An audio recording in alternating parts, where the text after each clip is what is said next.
지난 주간에 이어서 재물을 많게 하는 쉬운 방법이라는 제목을 가지고 같이 은혜 받도록 하겠습니다. 한번 따라 하십시다. 재물을 많게 하는 쉬운 방법. 옆 사람과 서로 인사하면서 이렇게 서로에게 복을 빌어줍니다. 온전한 11조를 드림으로 재물이 많아지는 복이 있으시기 바랍니다.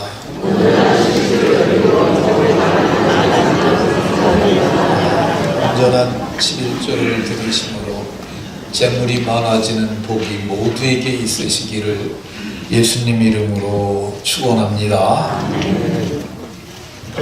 하나님은 복 주시는 분이십니다. 하나님은 축복하는 분이 아니라고 말씀드렸습니다. 이 축복이라는 용어가 많이 잘못 사용되는 용례가 수없이 많습니다. 이 축복은 복을 비는 것이라는 것이 이제 일반적으로 많은 목회자들에게도 알려졌어요. 그러니까 목사님들이 그 용어를 이렇게 씁니다. 기도하면서 축복하고 기도하옵나이다. 저는 이 문장이 맞는 거 아니라고 생각해요. 틀린 말하고 있는 거야. 축복은 복을 비는 일련의 행위가 축복입니다. 제가 지금 이종심 집사님이 있는데 제가 이종심 집사님 머리에 손을 얹고 복을 비는 기도를 했어요. 옆에 있던 김승태 집사님이 목사님이 이종심 집사님을 축복해 주셨어요. 이게 맞는 표현입니다. 복을 비는 일련의 행위를 축복이라는 것이지 내가 축복하고 기도하옵나이다. 이 말이 저는 이 어순으로도 맞지 아니하고 문법적으로도 잘 맞지 않는 이 용례라고 생각이 되어집니다. 하나님은 복 주시는 분이고 복을 비는 축복은 이 우리가 하는 일입니다. 하나님께서 복을 주시는데 어떤 사람에게 복을 주시냐? 복받을 일을 해야 주고요. 복받을 만한 사람이 되어야 복을 주십니다. 근데 복받을 일 중에 하나가 뭐냐면 온전한 11조예요. 10절에 보면 온전한 11조를 너희가 하나님께 드리면 하늘 문을 열고 부어주시겠다고 말씀하고 있습니다. 그러면 온전한 11조가 뭐냐? 레위기 27장 30절에 땅의 10분의 1, 나무의 열매는 그 10분의 1, 이것을 하나님께 여호와의 선물로 알고 드리라고 그랬는데 이게 온전한 11조입니다. 11조가 어떤 분들이 그건 율법 시대에 하던 거다, 지금은 하는 거 아니다라고 이렇게 용감하게 말하는 분들이 있습니다. 이거를 정말 무식해서 용감하게 말하는 거죠. 정말 성경을 알면 그렇게 말 못하죠. 이 율법은 모세로부터 온 것이라고 성경에 분명하게 말하고 있어요. 모세는 율법으로 말미암아 모세 때부터 온 거야. 11조는 누가 먼저 드렸느냐? 아브라함이 먼저 드렸어요.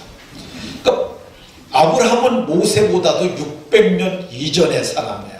그러니까 600년 이전, 율법이 오기도 전부터 11조를 드렸으니까 11조는 율법이 아닙니다. 어떤 분들은 또 이렇게 말하고 있어요. 11조는 구약의 가르침이지 신약시대는 11조 하는 거 아니다. 이 말을 들으면은 그 말이 맞는가 하고, 근데 그것도 무식해서 오는 소리입니다.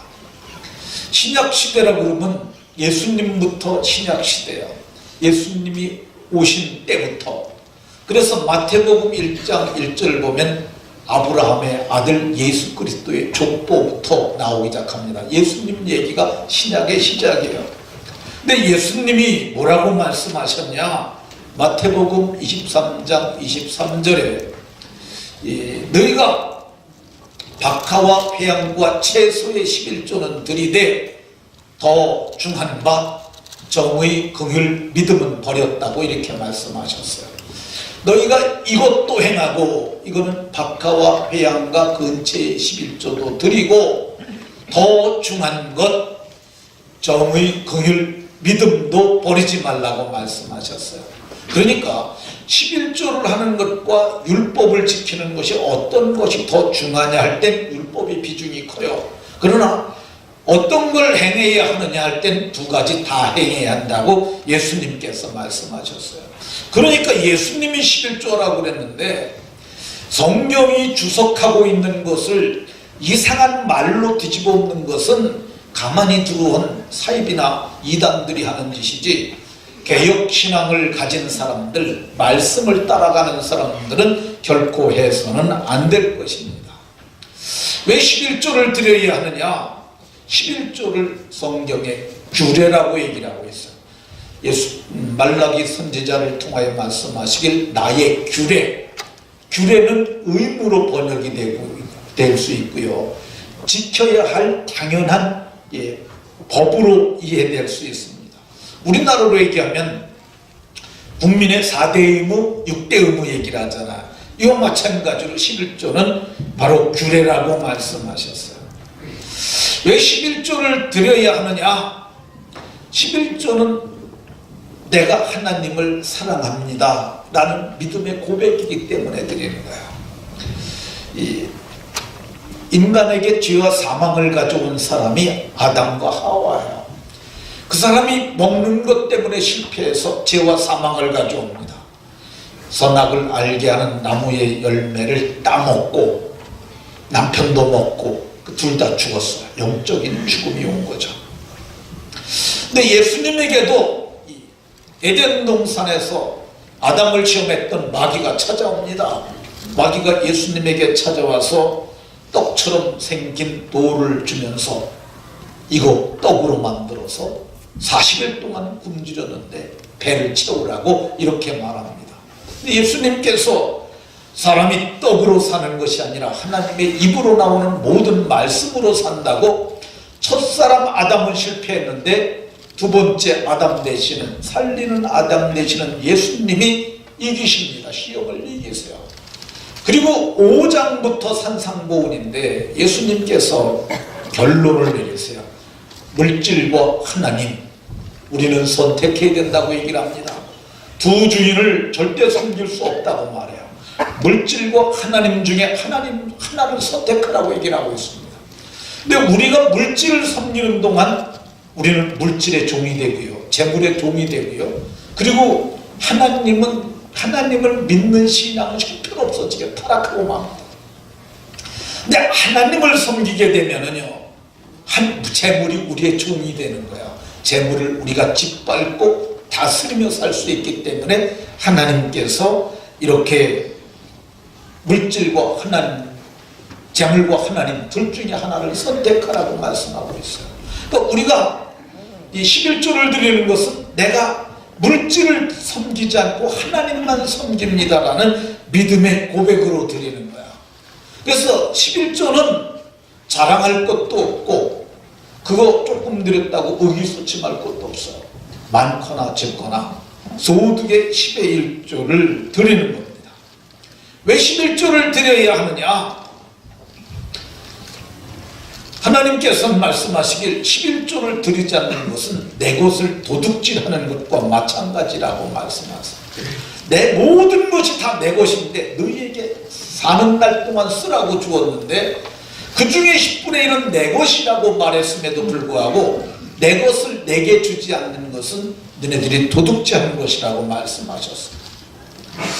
실제로 도둑질하면 저주를 받는데, 하나님께서 만물 처음의 것도 내 것이라고 말씀하셨는데, 이스라엘 백성들이 애굽에서 나와서 첫 번째 얻는 성이 여리고 성이었어요. 여리고. 근데 그 여리고 성을 함락시키고 그 중에 작은 것을 아간이라는 사람이 도둑질합니다.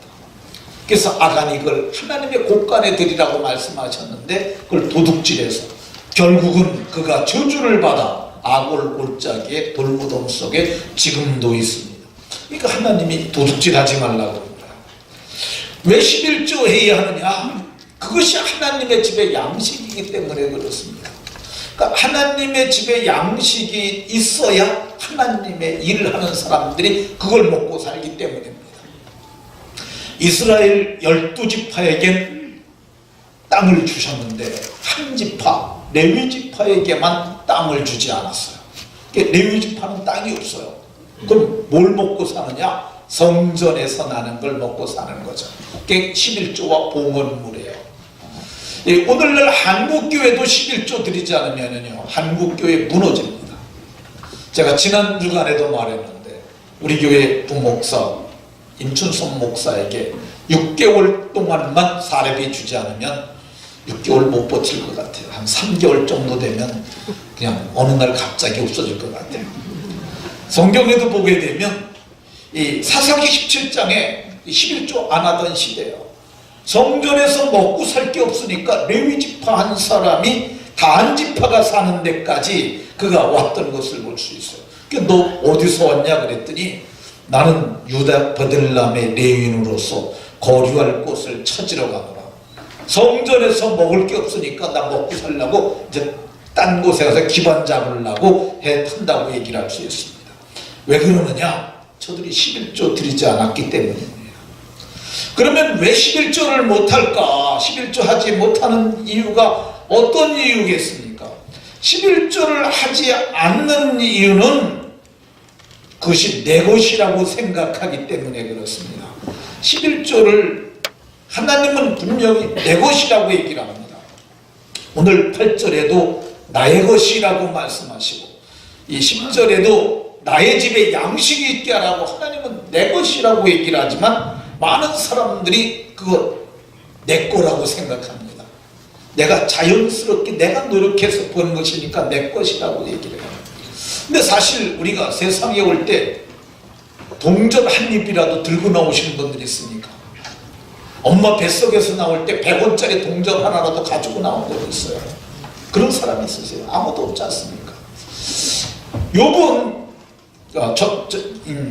전도서 5장 15절에 보면 모태에서 벌거벗고 나왔은즉 그가 나온 대로 돌아가고 아무것도 자기 손으로 가지고 가지 못하리라고 성경이 말합니다.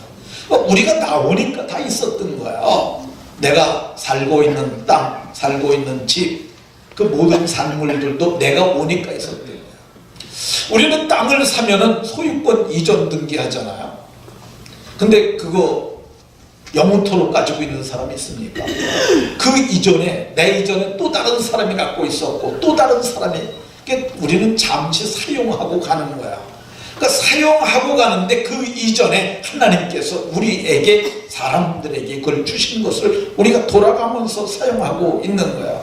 그러니까 이 모든 것이 하나님의 것이라는 절대관념을 가져야 돼요. 그게 바른 재물관이에요.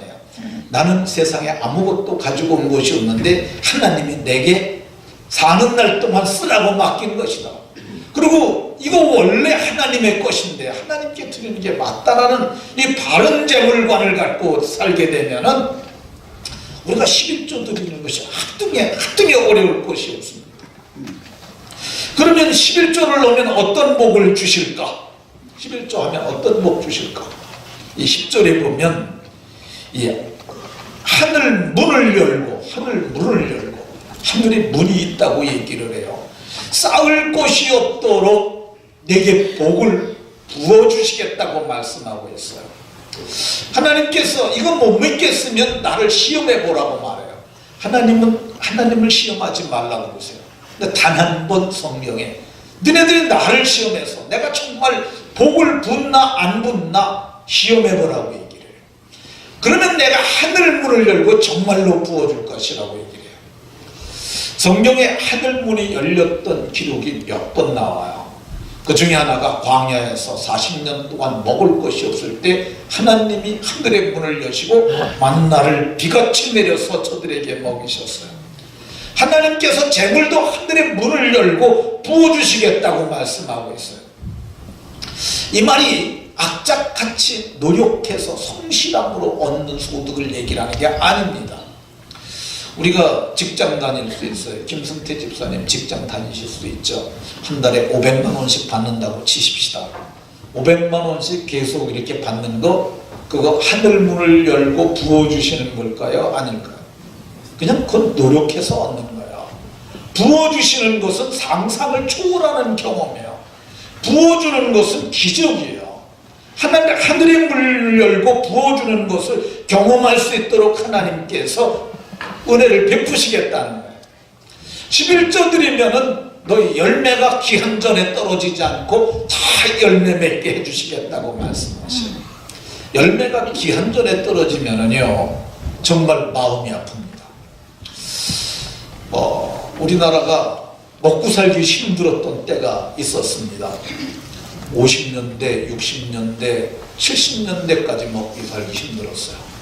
그래서 박정희 전 대통령이 굶주린 백성들을 보고 어떻게 하면 저들을 먹여 살릴 수 있을까 생각하다가 다수학 벼 품종을 개발하자. 다수학. 그러니까 쌀이 많이 나는 벼를 한번 그걸 개발하라고 그걸 지시를 합니다.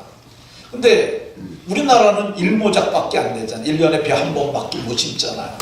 3모작을 할 수 있는 데가 있는데 그게 필리핀입니다. 1960년에 필리핀을 허문회라고 하는 서울대 육종학과 교수를 데리고 가요.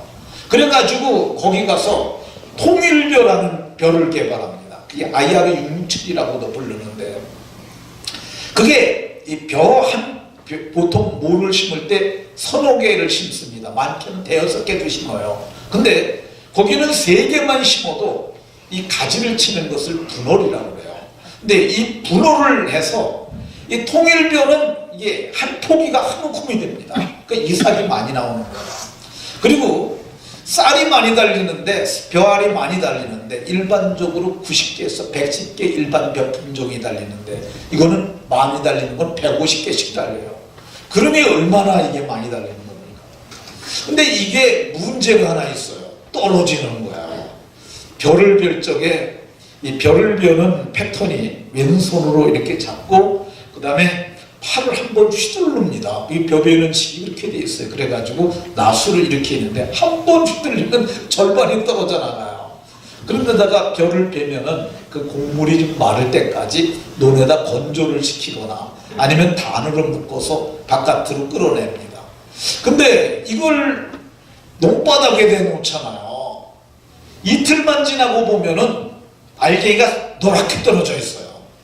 그게 며칠만 지나잖아요. 쥐가 한 번만 발로다 밟고 지나가도 그냥 알갱이들이 훅 떨어져요. 근데 이게 좀 청치라고 해서 덜 역물고 그런 게 떨어지면 얼마나 좋습니까? 근데 그게 아니라 잘 익은 알곡들만 떨어지는 그걸 논에서 어떻게 주워요?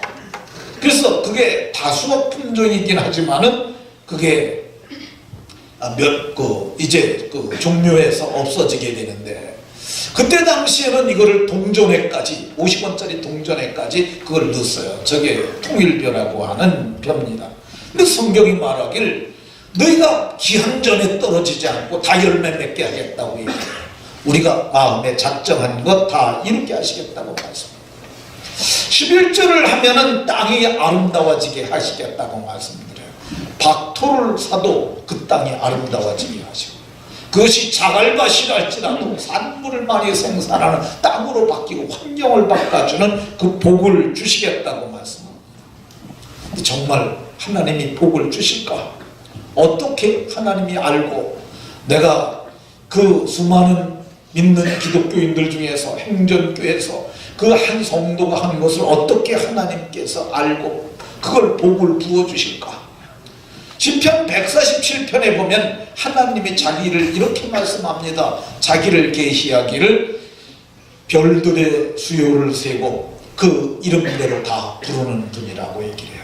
별들의 수를 세고, 별이 얼마나 많겠어요. 별을 셀 수 있는 그 방법을 천체 학자들이 계산한 방법이 은하계를 여러 개수로 나눠가지고 센다고 그러는데, 그 은하계 하나가 별 수가 2,000억 개 정도 된다. 2,000억 개. 근데 은하계 하나의 거리가 얼마냐면 약 10만 광년 정도를 한 섹타로 잡는데 10만 광년. 그러면 1광년이 얼마만큼 먼 거리냐? 1광년이 빛의 속도로 얼마만큼 가냐면 1년 동안 가야 하는 거리니까 10만 광년이면 평생 가봐야 이게 60광년밖에 못 가잖아. 그러니까 10만 광년이라는 것은 인간이 갈 수 있는 거리가 아니야. 근데 그 별들을 담고 있는 은하계가 몇 개가 있냐면은 1000개도 아니고 10,000개도 아니고 10만 개도 아니고 100만 개도 아니고 1000만 개도 아니고 억 개도 아니고 10억, 100억, 1000억도 아니고 1조 개의 은하계가 있다고 해요.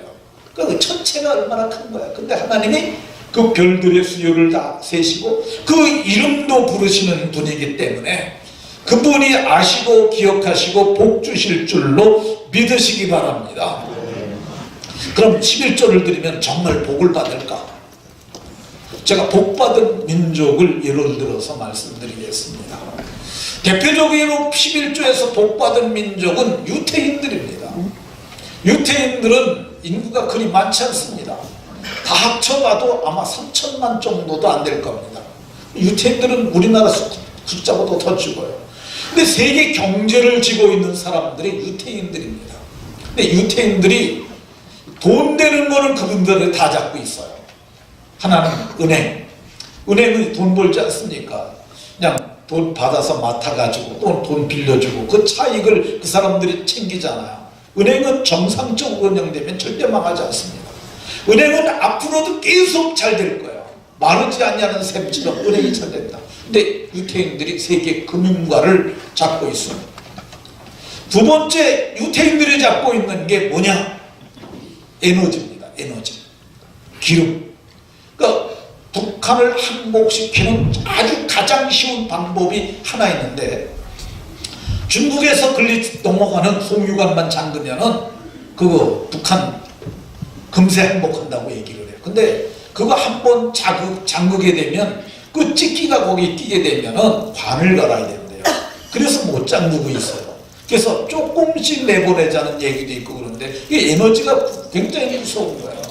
지금 우리나라의 LNG를 갖다가 지금 여러분의 집에 공급되는 거 양주에 오는 송유관 하나만 딱 잠가버리게 되면 일주일에 양주 난리 납니다.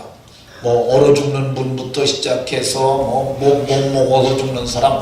근데 그들이 에너지를 잡고 있어요. 또 하나가 뭐냐면은 곡물이에요. 곡물. 세계 곡물의 물동량을 그들이 다 잡고 있어요. 그러니까 이 사람들은 아니 뭐 기름 안 떼고 살겠어요. 먹지 않고 살겠어요. 은행에 돈 빌리거나 은행이 잡고 있으니까 그 사람들이 세계 경제를 주무르는 거죠. 좀 더 구체적으로 말씀드리겠습니다. 미국 은행의 그 최고 큰 규모가 큰 5개 은행에 있는데 체이스 맨하탄, JP 모건, 뱅크 오브 아메리카 이거 다 유태인들이 잡고 있다고 얘기를 해요. 그리고 미국의 투자은행 중에 큰 게 몇 개 있는데 메릴 린치, 솔로몬 브로더스, 모건 스탄제이, 피스트 보스턴 이게 다 유태자본이라고 얘기를 해요. 그러니까 미국의 세계 은행들 이게 다 돈줄을 유태인들이 잡고 있는 거예요. 에너지, 맥슨, 모빌, 스탠다드, 록펠러가가 잡고 있다고 해요. 근데 그 사람들이 유태계예요. 우리나라에도 모빌은 내가 들어와 있는 거 알고 있는데 걸프는 메론가에 그것도 유태계예요.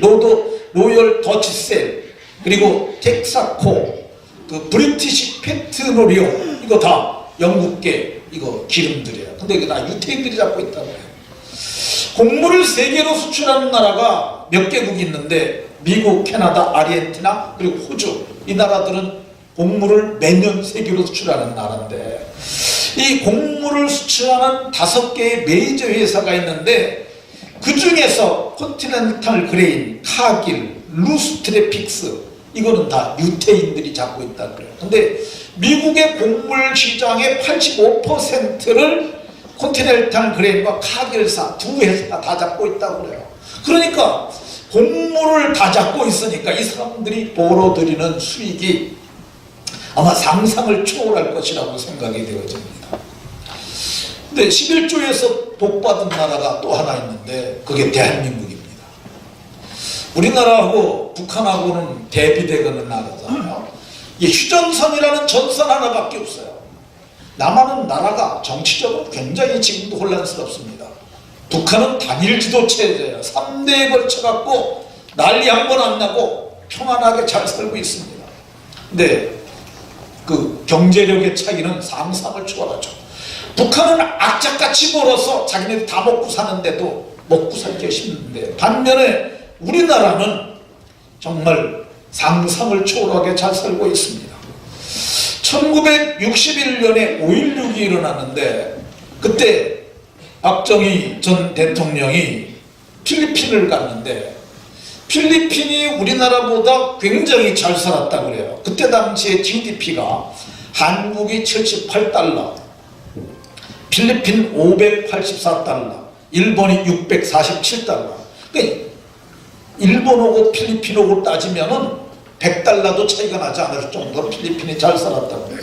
근데 이게 신생국가라고 볼 수 있는 우리나라가 필리핀에 갔더니 필리핀 대통령이 그 박정희 전 대통령을 아주 서럽게 만들었다고 해요. 그러니까 비행장에서부터 이동하는 것부터 숙소부터 해갖고 그럼 만나주지도 않고, 그래서 정말 서름을 겪고, 그때 그들과 협의하고 온 산물 중에 하나가 장충체육관. 장충체육관 필리핀 사람들이 와서 찍은 거라고 그래요.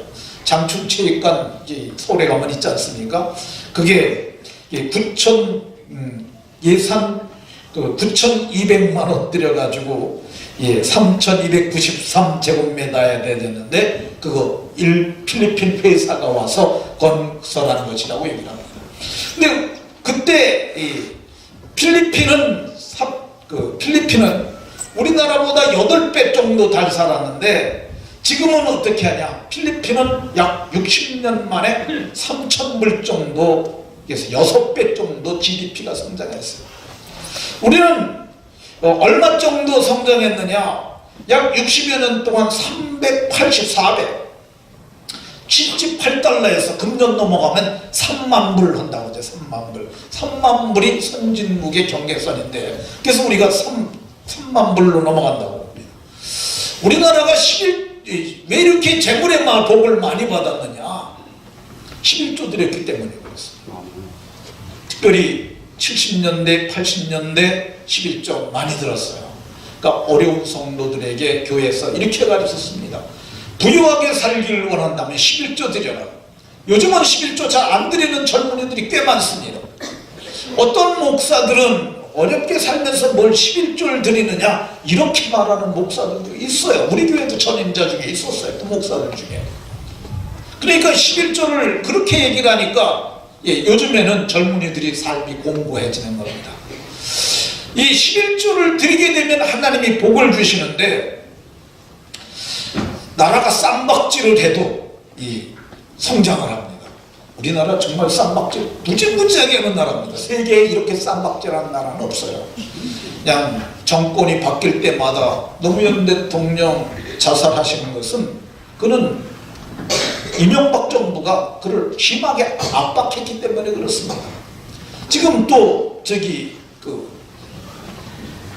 문재인 정부가 집권해서 이명박을 압박하는 것도 이것도 그거에 대한 연장선상이죠. 보복정치라고 그러는데 틀린 말 아닙니다. 근데 이게 다 쌈박질이에요. 쌈박질. 좌우가 동서로 갈라져서 남북으로 갈라져서 쌈박질하는 거예요. 근데 쌈박질을 해도 나라가 성장을 해요. 대통령이 감옥에 가서 있어도 경제가 성장해요. 그것뿐만이 아닙니다. 좌파가 집권해도 성장을 하고 우파가 집권을 해도 성장하고.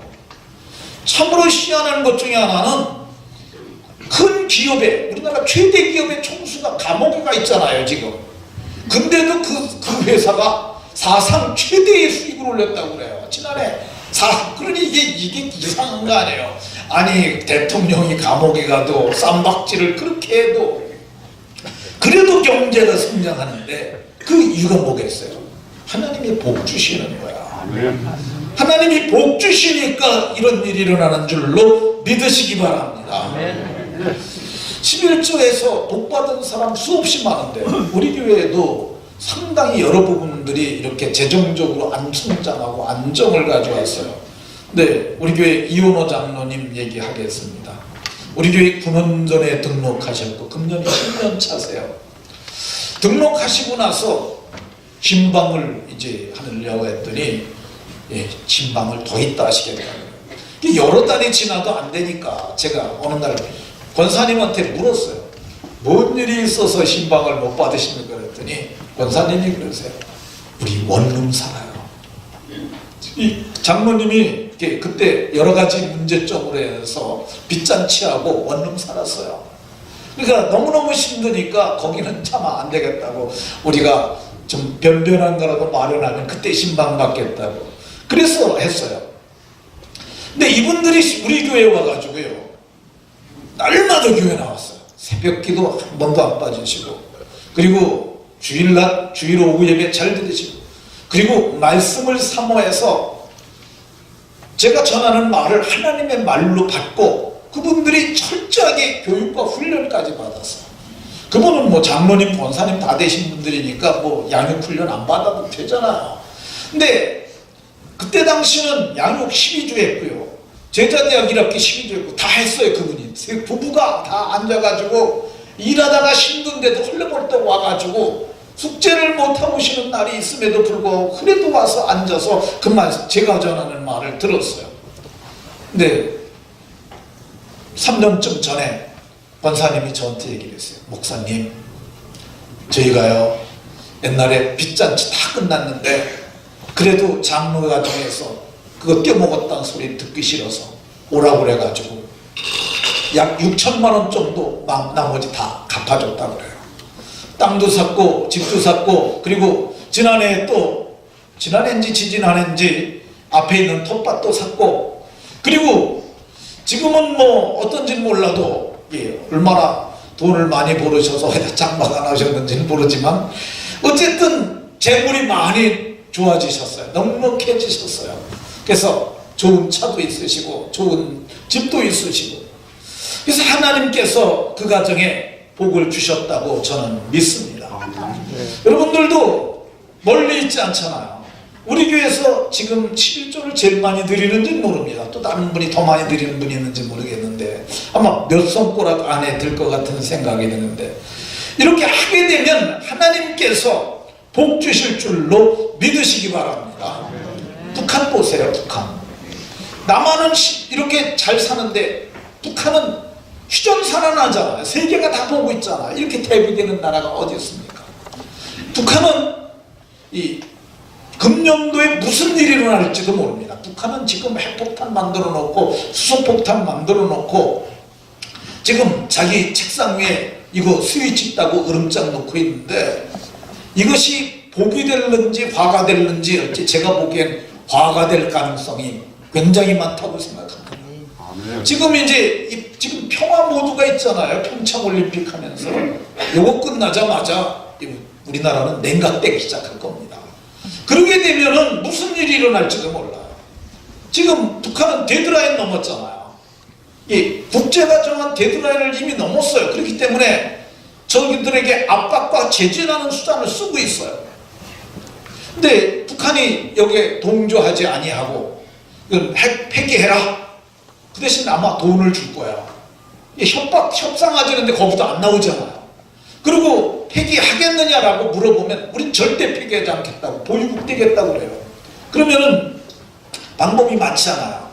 하나는 그 핵을 폐기하는 조건으로 돈을 주는 건데, 이거 응하지 않으면은 여러분들도 그렇게 생각하잖아요. 북한이 핵 포기할 것 같아요? 절대 포기하지 않습니다. 두 가지 방법밖에 남는 게 없어요. 하나는 핵을 용인하는 거예요.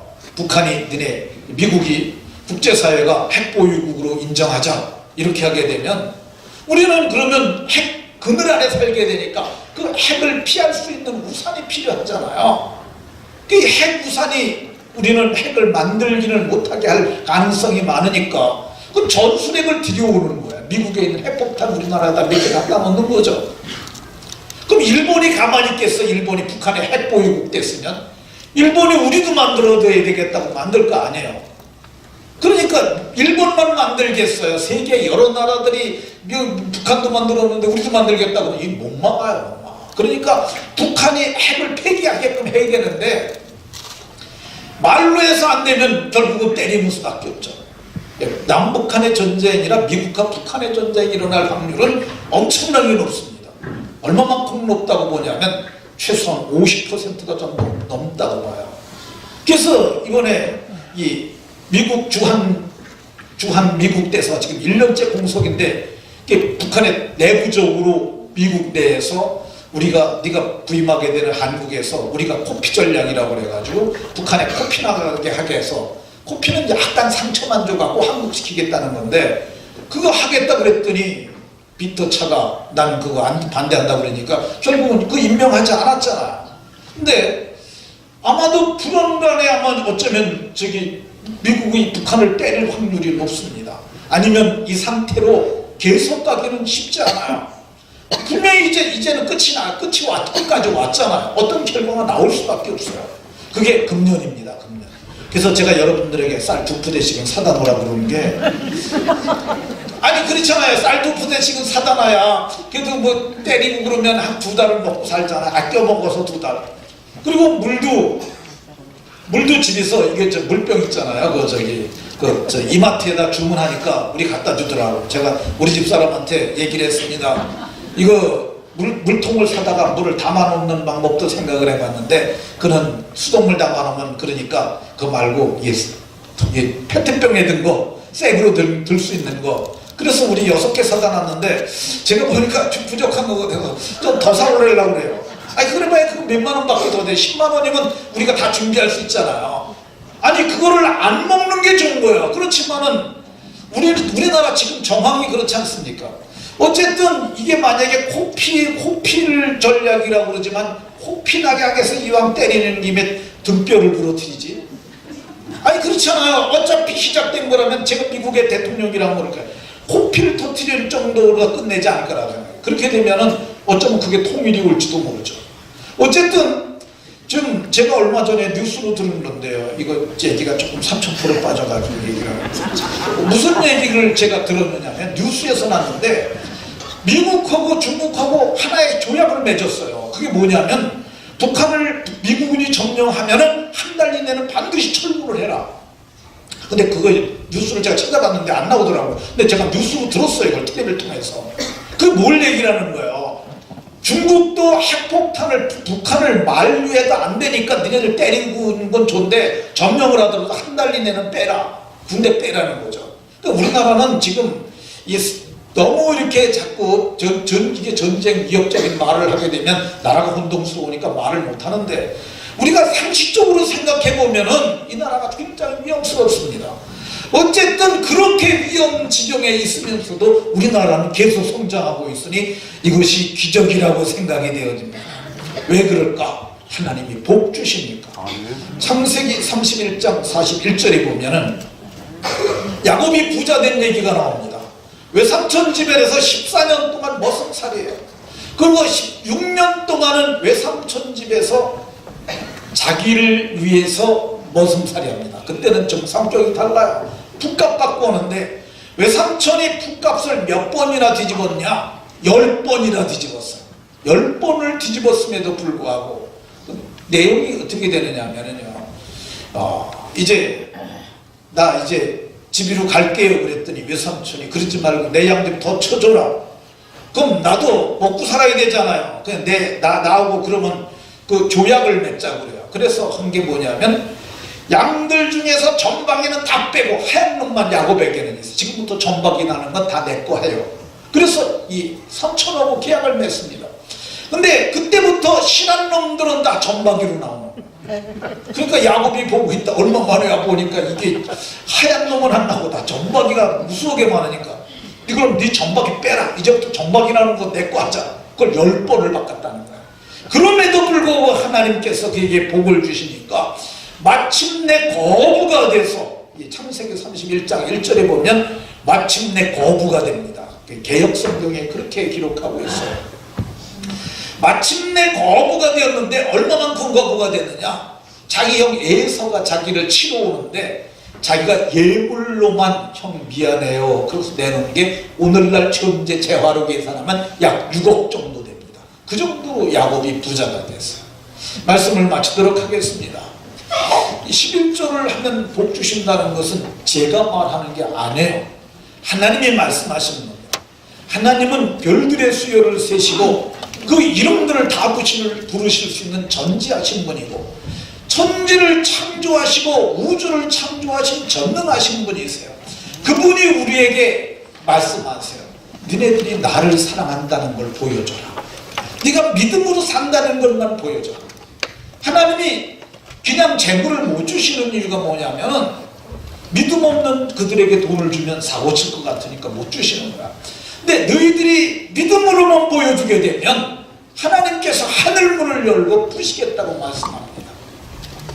모두가 말씀대로 살으셔서 정말 부요와 풍성의 복이 모두에 있고 자자손손 주님 오시는 날까지 복을 누리다가 영광에 참여하시기를 예수님 이름으로 축원합니다. 기도합니다.